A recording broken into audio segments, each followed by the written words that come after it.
An all-time great vocalist who was the unsung heart of Motown's mid-60s golden age. A dynamic vocalist with a strong voice whose solo contributions to the Motown story has been mostly neglected in favor of her duets with Marvin Gaye. She was one of the few female vocalists at Motown who could give Marvin Gaye a run for his money singing wise. Although she never achieved the level of popularity that Martha Reeves or Diana Ross did, she is still one of the most unappreciated vocalists of Motown. The centerpiece of today's video is all about Kim Weston. Now, if you guys love my videos and love supporting me, then I suggest you become a member of the channel where I will be releasing exclusive videos just for you all. Be sure to get that family tier so you won't miss out on these exclusive perks. Now, before we start, let's be sure to leave a like on the video, subscribe to the channel, and push that notification bell to be sure you won't miss out on any more content. Now, without further ado, let's cue that intro.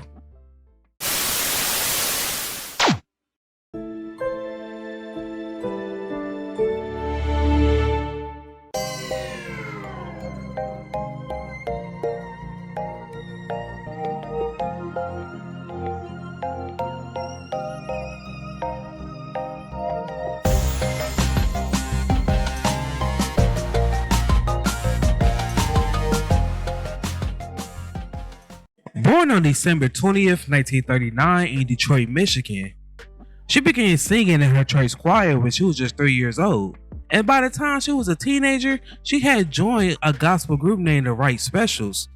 To really gain recognition, she didn't have to travel far from her city. Johnny Thornton was inspired to make demos with her due to her wonderful voice.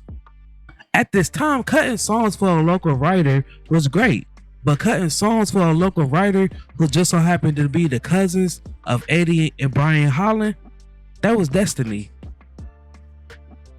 She signed with Motown during its early days, and in 1963, she had a small R&B success with the song Love Me All the Way.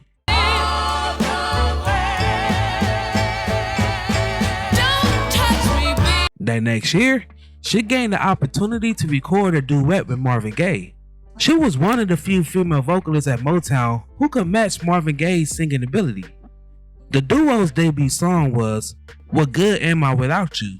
If he don't have a plane, what good? The duo, they made a tactical blunder by passing up the opportunity to record Dancing in the Street, which later became a huge success for Martha and the Vandellas.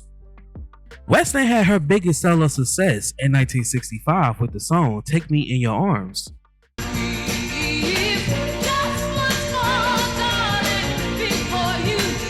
And she followed it up in 1966 with the equally soulful ballad Helpless, both of which strengthened her reputation among soul fans.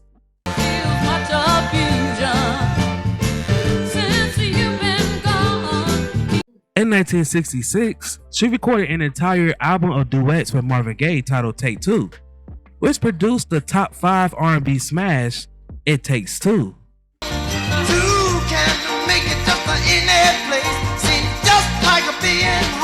By the time the album reached the top of the charts in early 1967, Weston had already departed Motown.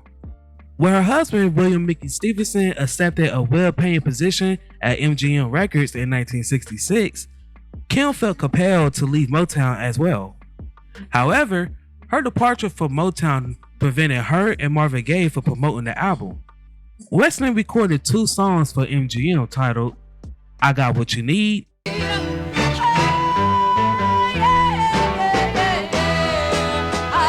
and Nobody.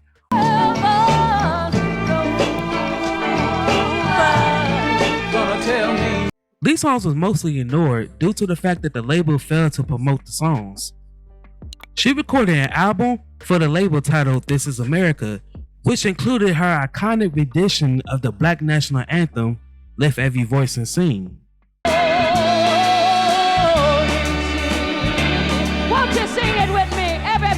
The song was released as a single and appeared on the film Watch Stacks.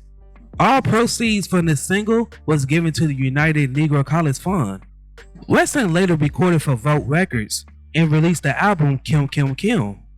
She later recorded for People Records and released the album Big Brass 4 Posters. Weston's charts position decreased by the time fresh singles was released. And around this time, she traveled to Israel to work with young singers.